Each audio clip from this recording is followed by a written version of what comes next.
welcome to another edition of the Bachelor News radio show on the Bachelor News Radio Network, and of course the rebroadcast at the Bachelor News.airtime.pro, and the video portion of this at Big Mind Entertainment on Amazon Fire Stick and Roku. I'm LA Bachelor. We thank you for joining us wherever you are. We appreciate you coming on. I want to bring in my guest. He is an Emmy award-winning documentary filmmaker and TV producer, on to talk about the Dave Chapelle story, controversy, whatever you want to call it. He is Anthony Harris, and Anthony, it's always a pleasure to have you on, and I hope all is well with you and your family, sir. LA, it's great to hear from you and be back on your show. All is well, and same to you. I hope everything's well with you as well. Absolutely. I wanted to have you on because, you know, this Dave Chapelle special on Netflix, where he made jokes about transgender people and the alike, has really taken on a life of its own. There are people in those communities that are sickened and disappointed and angered by what he said in this particular, episode, this particular event and comic event that he had on Netflix. Saying some things that they deem sensitive, to the point that not only they're calling for the CEO to resign, they're boycotting Dave Chapelle. They're saying if you have a subscription with Netflix, you need to get rid of it or don't re-sign. And even workers at Netflix have walked out and been protesting. So first, I want to get your thoughts on what he said, and if to you. Well, let's just start with what he said, and for you personally, if you thought it was way over the top or it was just a comedian being a comedian.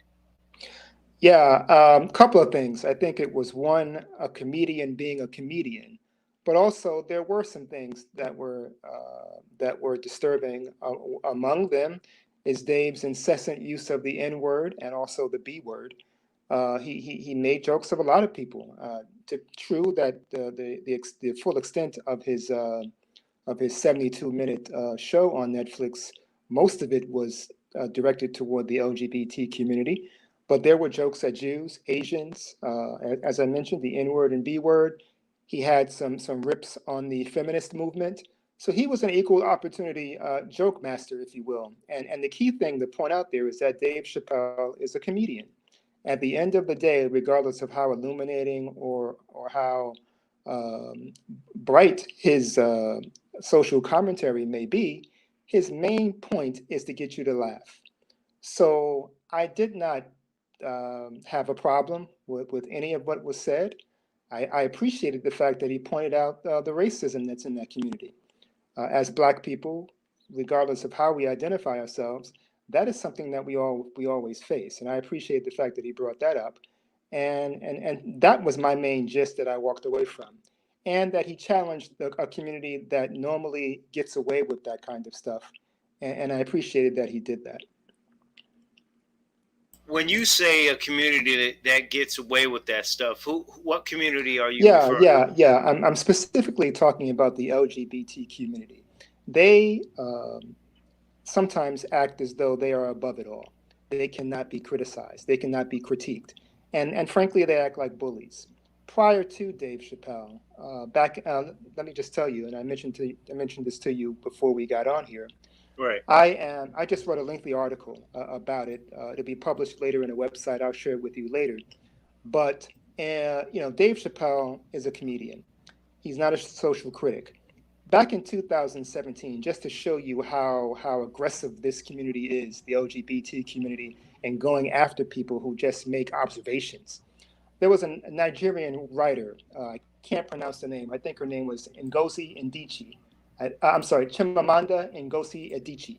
She's a Nigerian writer. In 2017, she was asked about trans women. How should they be defined as women or something else? And she said that trans women should be defined as trans women. And once she said that, that whole community had a problem with it. She was not trying to be insensitive.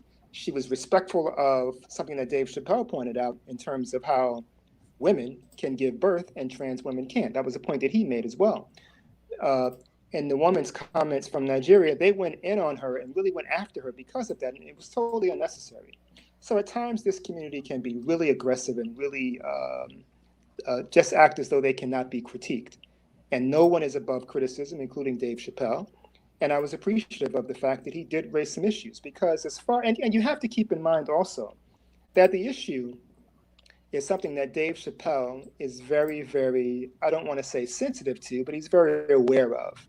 You may recall that after he left his show, the Chappelle Show, he had an interview on Oprah Winfrey back in 2006. Among other things he revealed in that interview was that he was in the trailer of a movie set for a movie he was filming with Martin Lawrence.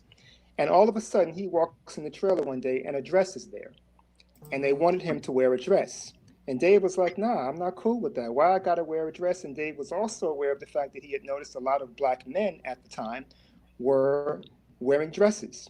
Dave just wasn't cool with it. He was like, hey, I don't need to wear it. Why are you forcing me to do this? And then he noticed that. So that's an issue that hits very close to home to Dave. So I think he feels that type of way. And another thing that's not often talked about here is the fact that how black masculinity is compromised. We can get into it more later, but there are a lot of areas here that's never discussed. And because there's not a conversation, because this community, the LGBT community, behaving like bullies, does not engage in conversation. It's either their way or the highway. So there's no conversation. There's no rational engagement of what's really, really going on, particularly with black people and with black men.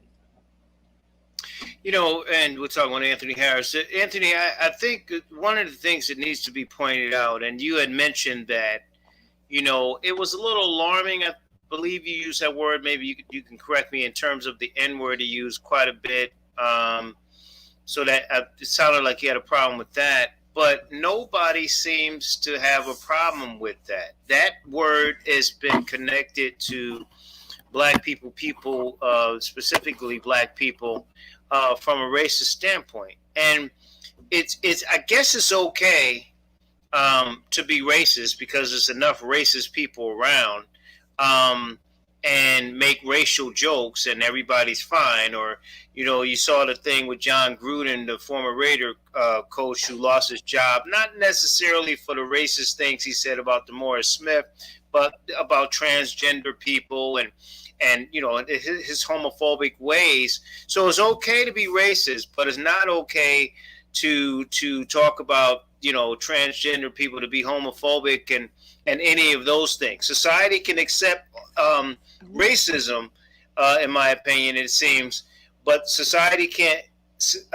accept, in terms of tolerance, those other areas and those other groups. Absolutely, absolutely. We always talk about canceling things these days.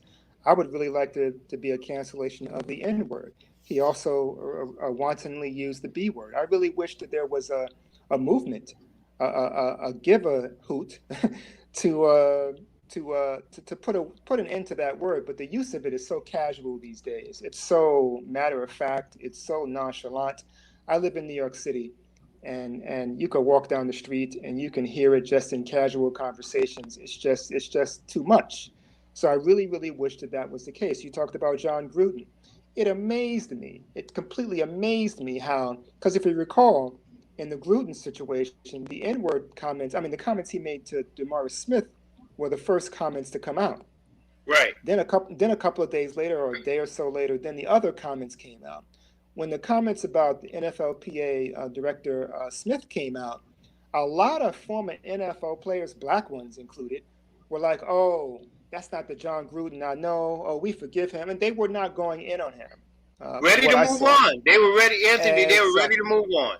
Exactly. Then the other stuff came out, and then things changed. So yeah, we really need to stop using that word. That the word does not represent us. It was not created by us. I know there are some people in the community who think they've taken ownership of it, but there's so many other English words in the dictionary to use. Why do you choose that one? It just doesn't make any sense. So yeah, I had a huge problem with Chapelle doing that. I wish he wouldn't do it. I mean, he does it quite often in his stand up, and I just wish he wouldn't do that. And it was unfortunate that in all the criticism, all the critiques, there were articles written all over all sorts of mainstream publications. No one critiqued him on that. If you're just joining us, excuse me, we're talking with Anthony Harris, Emmy award-winning documentary filmmaker out of New York, as he mentioned, and a TV producer here on the Bachelor News radio show.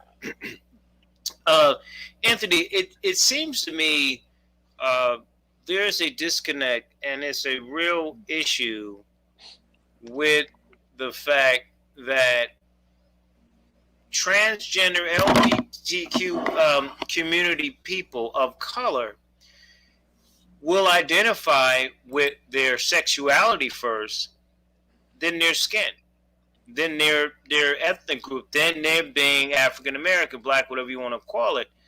So isn't that part of the issue? Because in my understanding, in conversations I've had with folks, racism and discrimination happens even amongst that community. So if you're Black transgender and you're white transgender, you know, white privilege still trumps everything else. No pun intended. So then why don't they understand that and get the race part first and the sexuality part second? I'm not demeaning anybody's lifestyle or their beliefs or anything, but you're Black first. Like you're Black and a police officer, you're Black and you're a filmmaker, you're Black and you're a talk show host. So why don't they identify with that first? Because to me, that's a different type of mindset and mentality to understand, probably, I would think, what Dave Chappelle's comedy is about. Yeah, you ask a very good question, and there's a lot of layers involved with it. One, whether we as a community want to admit it or not, there are some people of all genders who are running away from being Black, who are not, who just don't like being Black. Now, hear me out though. They're running away from it because they want some power. They feel powerless as a Black person. I'm not saying being a Black person is powerless. They feel powerless as a Black person. They've not tapped into that specific energy. So they feel powerless. And as a result of that, they're running to something to be power, to have some power, to have some autonomy over their lives.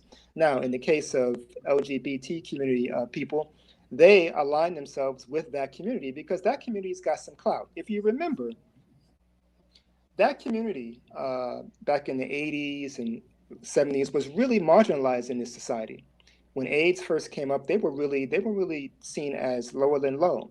Somehow, the white segment of that community has all of a sudden become a major power player. But be clear, it's for white folks. It's not for white folks, but homosexual and sexually diverse Black people get involved with it because, one, they're running away from being Black. They faced issues. Let's be honest, they may have faced some issues. I'm not saying homophobia. We can talk about that later, the so-called Black homophobia, but they face issues in the Black community. So they align themselves with the white community because it looks better than what they're dealing with in the Black community. As a result of doing that, they think they have power. Let me give you a couple of examples because Dave Chappelle talked about, he asked the audience, can a gay person be racist? And the community, the audience agreed, and everyone said yes, it sounded like. So let's go back to 2015. This community won the right to have same-sex marriage. You may recall that they earned that. Now, that was a big deal because that was fought heavily. Now, don't get me wrong, they're still facing elements of it. In some states, they don't want to honor it. But let's be clear, the Supreme Court, this nation's highest court, accepted that. Okay? And Dave's point was that this community always seems like they're being picked on when I forget his basic point was that they have achieved so much right now, and Black people, all the stuff that we've gone through, we don't seem to have been achieving much. Okay, so I give you the example of same-sex marriage. Let's just look at what's happening right now with Black people with Joe Biden office. The John Lewis Voting Rights Act that can't get passed. Right. That act is basically there to support the Voting Rights Act of 1965, which was to help people who were discriminated against the vote, mostly Black people. That cannot get passed. I don't, we could talk about the reasons why, but just bluntly, it cannot get passed. We have the George Floyd Justice and Policing Act. That can't get passed. Remember last summer when the summer 2020, in the midst of the pandemic, all over the world, people were protesting. For some reason, that can't get passed. And lastly, all this talk for many years about reparations, it's just talk. Now, there are people who've been fighting for it diligently for years, but it still can't get passed. They can't even get to the Senate, Congress, let alone the Supreme Court to have any movement on it. There's talk, but nothing moves. And then lastly, Obama, our Black president, who was two-term president for 8 years, under his leadership, same-sex marriage came in, but also he felt that white resistance to reparations was a problem. If you recall, in February of this year, he made the comment that he could not get reparations through because, this is a quote, meaningful reparations programs struck me as politically not only a non-starter, but potentially counterproductive. That's the president of the United States saying that he doesn't want to go up against white resistance to reparations. Meanwhile, they have no problem going up against the resistance. Trust me, there are white people who are not comfortable with same-sex marriage, but they got that through. So a Black person looking at that is like, whoa, hold on a second. Do you understand? Right. Do you understand, Yeah. LA? Yeah. Yeah. So that's the point. That's the point. And yeah, that's the point. And so a Black person is looking at that like, wait a second. And again, a Black person of that community is like, I got some clout now, but in all actuality, it's not for them because the racism's there. Let me give you some examples of recent racism. And that's across the board, Anthony. We think we sitting at the table getting some kind of power. I don't care if you're Oprah or Michael Jordan. I mean, they are allowing you to sit there, but you can't do these different things. And to your point, again, I would never diminish anyone's right of choosing and their feeling if they're being marginalized. I would never diminish that. However, this, we can't get these Klansmen that went to the Washington D.C.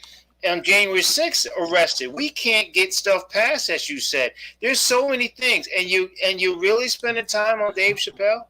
Like you're really spending time on Dave Chapelle. Yeah. I mean, all these other things going on, exactly. All these rights that you could have, all these and that group. Let's just be real. I mean, that community has a lot of power in terms of lobbyists, and so you're already in motion and getting some of the things that are going on to better your community. Why are you spending time on Dave Chapelle? Again, he's a comedian. I don't really care what he says. I don't even follow Dave Chapelle as close as some people do. I think he's a funny guy, but he's a comedian. He said, like you said, you started this show saying he went after everybody. So, but this community feels like, how dare you? Like, nope, are you immune to people saying stuff? The stuff that's being said in your households and in the little dinner tables, anyway, he's just putting it out there as a joke. People saying that stuff all the time anyway. Let's be real about it. Absolutely. But let's be clear, though. I mean, let's be clear. In a perfect society, the bad talk we could do without. Let me just absolutely agree to what I was just absolutely saying. To what I was just saying before. Let me just say something to what I was just saying before. But I want to give you examples of the recent racism. Of the recent racism by this LGBT community. Back in 2008, California had a Proposition 8, which was a proposition up for vote that would ban same-sex marriage in 2008. Now, initially, by the LGBT community after the voting, because it passed to not allow same-sex marriage in 2008, the LGBT community blamed the Black community for it not getting passed. They targeted the Black community. They went into the Black community saying, you're homophobic, blah, blah, blah. After looking at polling statistics, it was revealed that white groups voted in favor of the law to not pass same-sex marriage. So they went in, so they were wrong in going after Black people. There was no major apology. They just assumed, and they went to the homophobic, the so-called Black homophobia tip. In 2017, in 2017 and 2019, you may have heard of this political fundraiser by the name of Ed Buck. He was having, two young Black men were found dead in his apartment. He specifically targeted them, seduced them with money and drugs, sexually demeaned them, and they were found dead. No LGBT community, or very few, if any, stepped up and said, "Hey, this is not right. These black men who are from our community are being found dead. Do something about this." I mean, Black people, as usually is the case, had to raise all sorts of hell to get it notarized or noticed in the public. So examples like that are just bad. And one last example I'll use is that when AIDS first came about in the 80s,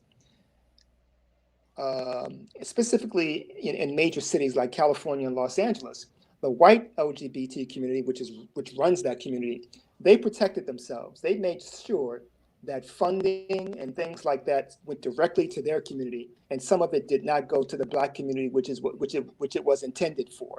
As a result of that, a lot of Black people got sick, and a lot of them died who didn't have to because of that disease. So there was no equitable distribution of AIDS funding for the entire community. The white folks grabbed what was theirs and took a little more and kept it moving.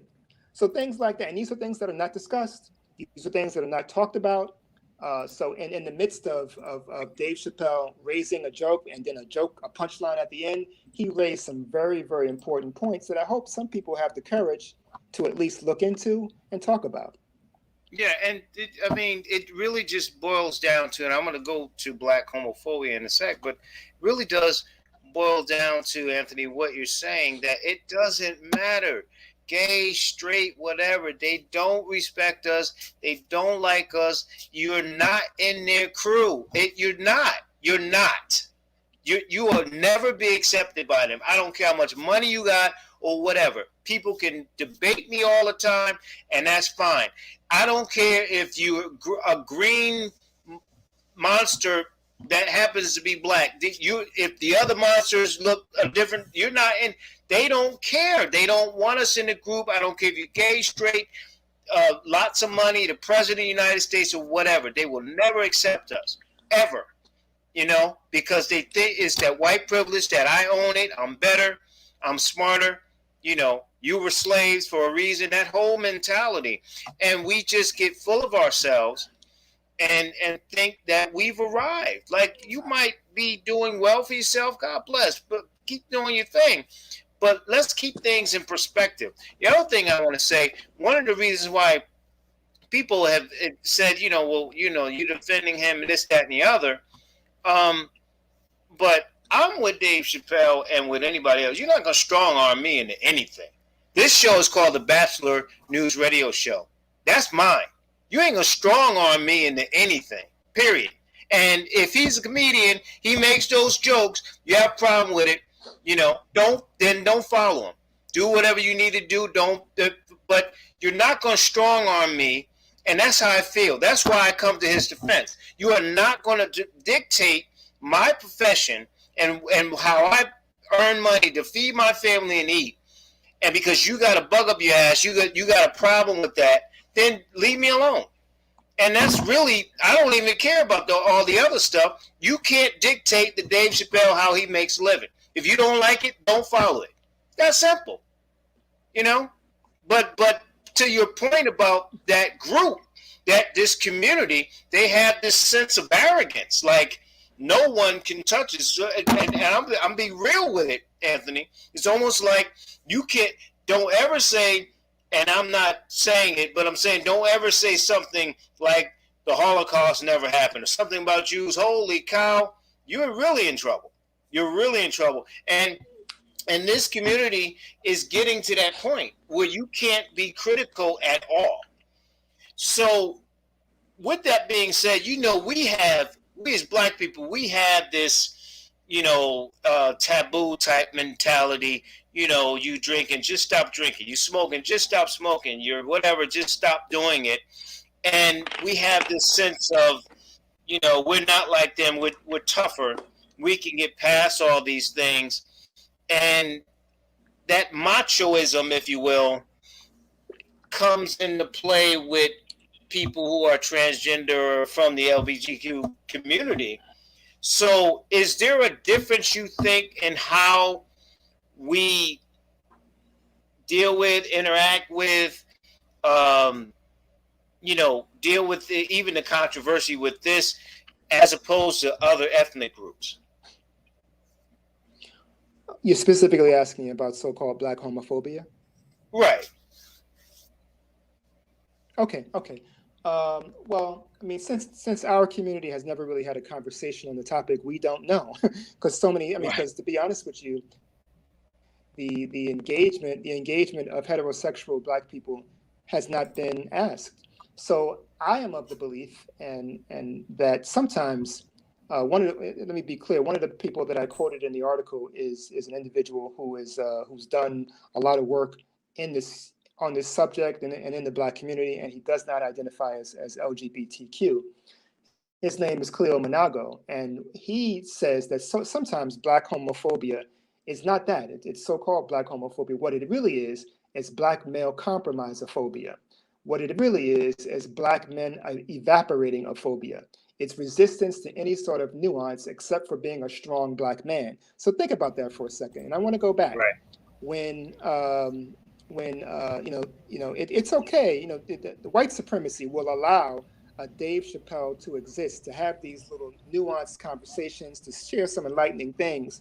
But as long as there is a laugh track at the end, people are laughing at the end, because what happens is that the laughter erases the sting of what was really said. Think about it. Malcolm X, Martin Luther King, and so many others, Fred Hampton, they wasn't comedians, and they talked about racism, and what happened to them? They were assassinated. Yeah, that's right. Any black person that comes along and really talks about the ills of this country, they are either marginalized significantly or killed. So it's okay. So given that, like I said earlier, it's not really black homophobia. The black male image is vital to people. Now, I'm not saying that it needs to morph into so-called toxic masculinity. I don't particularly care for that word, but sometimes there's hyper man drag activity among black heterosexuals. And Anthony, to your point too, it seems that again, I think you were kind of going into this whole masculinity thing, especially when it comes to black men. We're being emasculated. Like, you can't have a conversation. A comedian or anyone can't say, well, I'm straight or whatever. Just express yourself from a heterosexual standpoint as a black man. Again, it's my opinion, without it being some kind of backlash. That seems to be where we are in this climate. Exactly. Because the black man's opinion, I mean, it's so ironic. People will march and protest the death of a black man, but when a black man honestly expresses how he feels, there's a problem. There's a problem. So there's a lot of irony there. But yeah, black men feel as though they are under attack. They feel as though, and these are just conversations that our community needs to have, just to have the conversation. Because if we're not having the conversation, all types of things can exist and happen because people aren't talking to each other. But black men feel as though they're under attack. They're wondering why so many brothers have to almost, or as you said, emasculate themselves to get some notoriety, whereas a brother can just want to be, a black male and not feel as though they're emasculating themselves. Again, that was why Dave Chapelle chose not to wear the dress. That was the exact reason why he chose not to wear the dress, and no one engages that. Yeah, and it's almost like a reverse. Like it's there's a difference for me, um, Anthony. If I say, well, he's a handsome guy. You could be comfortable in your skin and say that's a handsome guy, whatever. Then you wanting to put on a dress. You know what I mean? I mean, Right. that's just going too far. If you don't, if the man doesn't want to put on a dress, he don't wear a dress. He wears pants. He's a man. Then in that skin, and I mean, that's what it is. And it almost seems like now that again, maybe people might think I'm going overboard, but we're sort of the butt of the jokes. Like, oh, he's too macho, or he's too whatever, or it's old school. They put all these terms on it, and all it is just a black man just being a black man. Whatever he does behind closed doors is his business. But to express that and get backlash, I think is profound in this time. Let me ask you this: is this backlash? Um, can you equate this backlash from this community to say now we've seen a rise in Asian attacks, people attacking Asian people or Native Americans?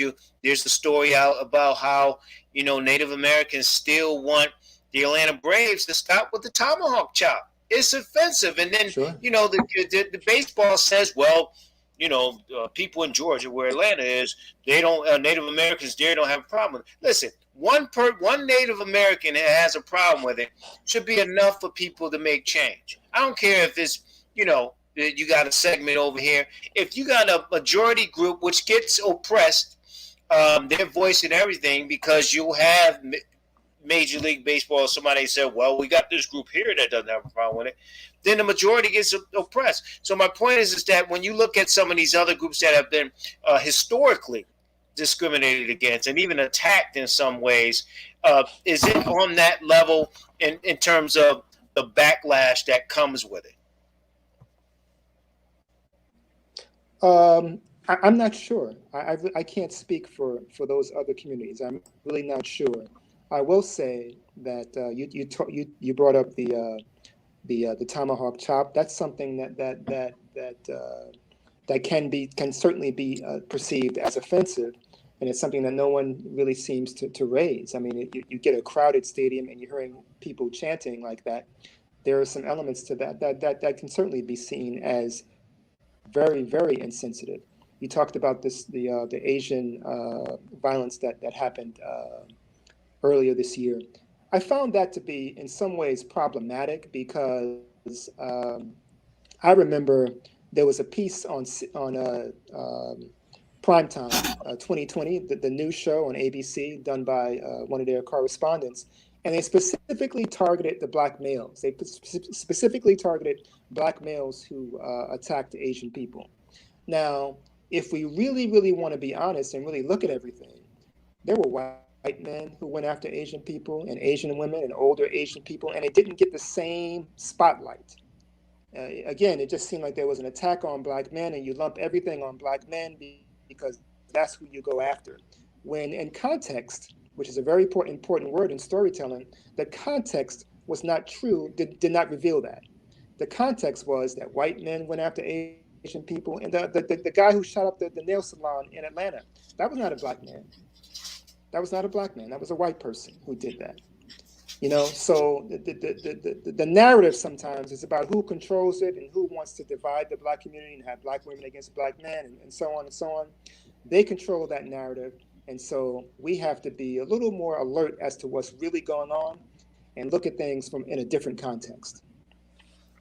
Yeah, I agree with you. If you're just joining us, we're talking with Anthony Harris here. He is a filmmaker and TV producer on the Bastard News Radio Show. Don't forget, you can watch the video side of this if you miss it at Big Mind Entertainment on Fire Stick, Amazon Fire Stick, and Roku, and then the audio side at thebachelornews.airtime.pro.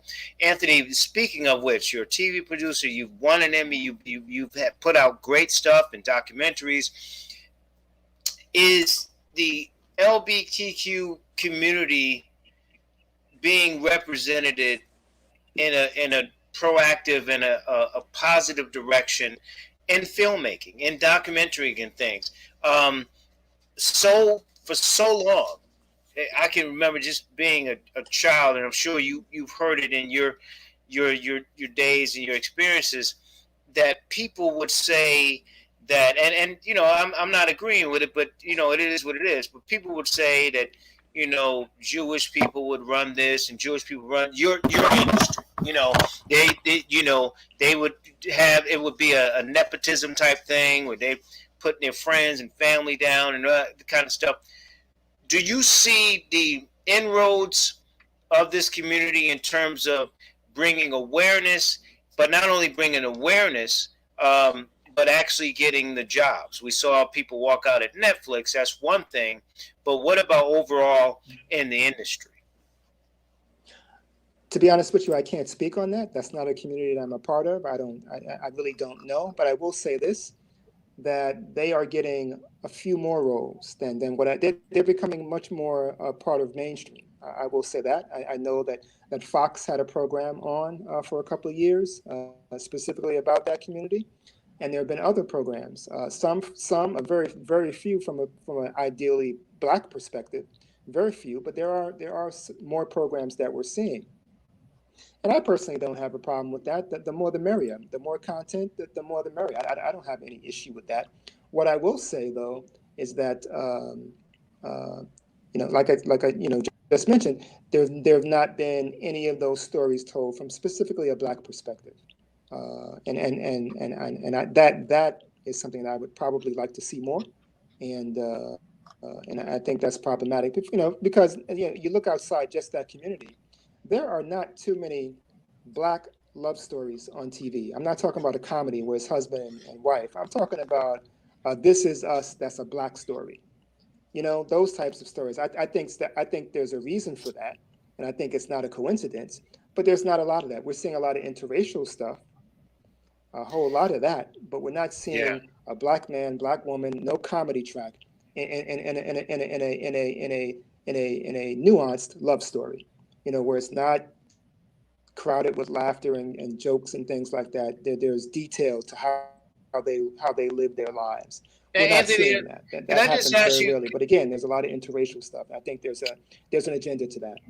Can I just ask you to your point? I would often say that people will go crazy over the show Friends, and it's five white people friends, and they doing all kinds of crazy. But like we ain't have friends here too, so we had girlfriends on and some other stuff, and they pull that living single and all these. They pull those, or you have to put a white face in there to validate it, to make sure that it stays on the air. And Exactly. I've often said, if Anthony Harris and Ava DuVernay or some whoever's not in the room, then people get used to what they see. I'm from up top, Connecticut, so we have great pizza up there. My kids don't know great pizza. They grew up in North Carolina, so if you don't know great pizza, you got to go to get the great pizza. You got to be in the room to get the great pizza. You understand what I'm saying? So if you don't know any better, then Friends is going to be funny to you. Friends is going to be your show. A group of five white people doing crazy stuff because there's nothing that looks like us on there. So, when you look at it now in terms of, again, in that vein, not just a comedy, but the heterosexual man married to the woman and the drama or the comedy or both, when is that going to change? How are we going to get that stuff on the air? Because again, if you used to Papa John's but not used to New York pizza, then you're going to eat Papa John's. Exactly. We can do what we can. I mean, there are plenty of different platforms where some positive things are happening.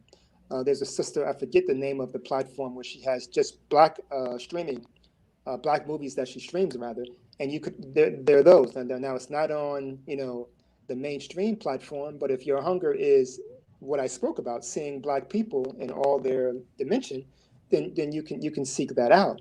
But yeah, it's not something that is pushed. We have to change that narrative. But the main thing though, we have to get to the point where we trust our eyes. I think so often things just go because we're dealing with so much COVID, unemployment, so many things as a community. We're dealing with so much that sometimes things can happen right in front of our eyes and we just accept the disrespect. We just accept it and then don't question ourselves, or rather, don't Yeah. question it. One of the things I liked about what Dave Chappelle did, it was a lesson. His 72-minute show, regardless of what you thought about it, to me, it was a lesson in critical thinking. Right. He asked some very, very critical questions that forced people to think. And I think once you do that, then the light bulb comes on. And he gave people another way of looking at this situation. Now, no one's urging him to go, or urging people rather to go out and harm anyone. He raised a question or several questions. And I think that once that we can start doing that and have that kind of free thinking and not feel as though, oh, I'm crazy, or why am I thinking that? Oh, I'm looking at this, and why am I not seeing more of me on TV? Have these sorts of questions and not doubt that, then we can move in a different direction. But it is happening. I mean, I know I come on every time and I say it is happening. Trust me, it is. We're just not seeing it on mainstream. And you to your point about, I think you find a lot of you find more diversity. I've been finding, at least with the Netflix and the Hulu's, and then your HBOs and all that. Everybody's got Showtime's got a bunch of stuff on. Um, like it or not, there's a lot of documentaries, a lot of different things there. So those inroads, to your point, I think is there. Um, two final questions for you. I'll let you go. I know you got to go. I appreciate you. I don't know if you saw Thank the you. Colin Kaepernick movie. There's the short series that's coming out actually tomorrow. The time of this broadcast, Colin in black and white. He really kind of starts about his life as a high schooler. Of course, a product of an interracial relationship. And he talks about going from one place to, the suburbs. I mean, the conservative white suburbs of California, and all the things he's gone through there, and on there. And I mentioned Ava DuVernay. I'm sure you know that what she's trying to bring out. She gives him the voice to do that.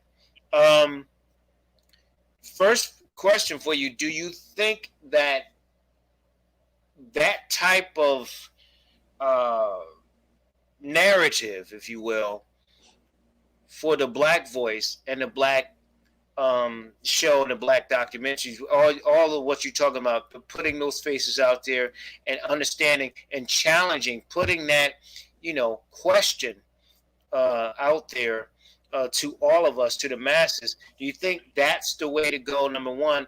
And then back to Dave Chappelle, he said, look, I'll sit down and I'll have these conversations. He said it's going to be on his conditions, it's going to be on his time and his venue and that kind of thing.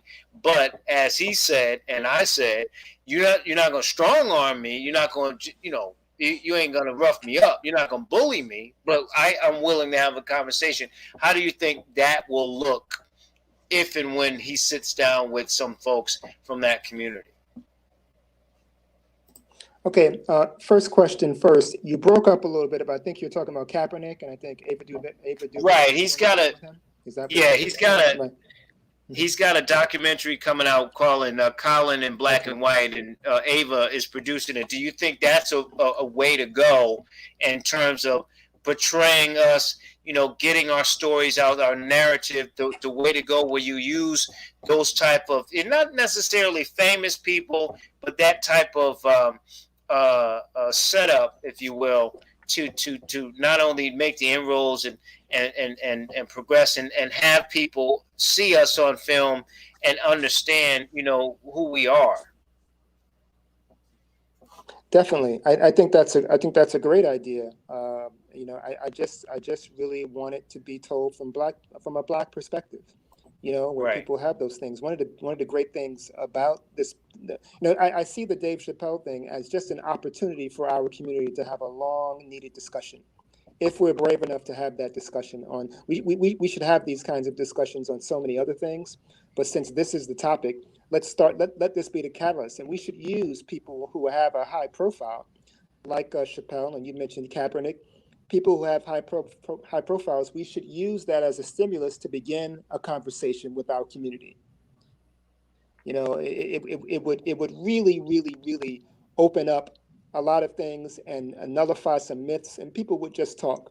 No judgments, have a rational, non-emotional conversation with no judgments, and just really go into dialogue. Back in the day, we used to have these sorts of conversations, but something happened. So I hope that this could be the stimulus. Chappelle can be the stimulus, and maybe Kaepernick's film can be the stimulus to having these sorts of conversations. And I think that would be a great idea.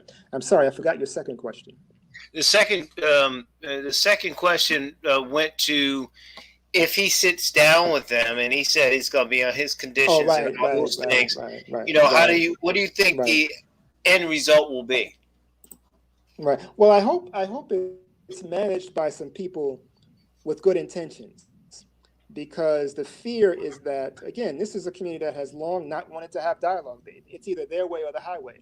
So to Right. engage them naively in a dialogue where you think something's good going to come out of it could potentially be harmful and hazardous and not helpful. So I hope people are involved in that, and some of those people I include in my article.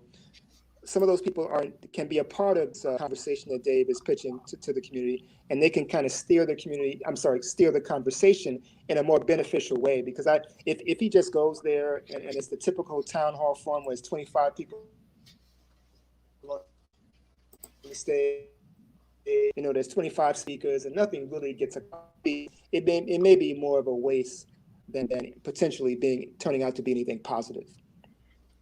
Yeah, I agree with you. And at the end of the day, like you said, um, You heard me?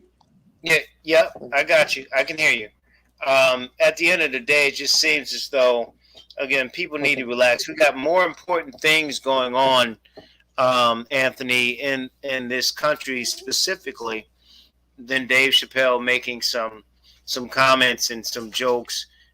He is a comedian. That's what they do. Than anything else.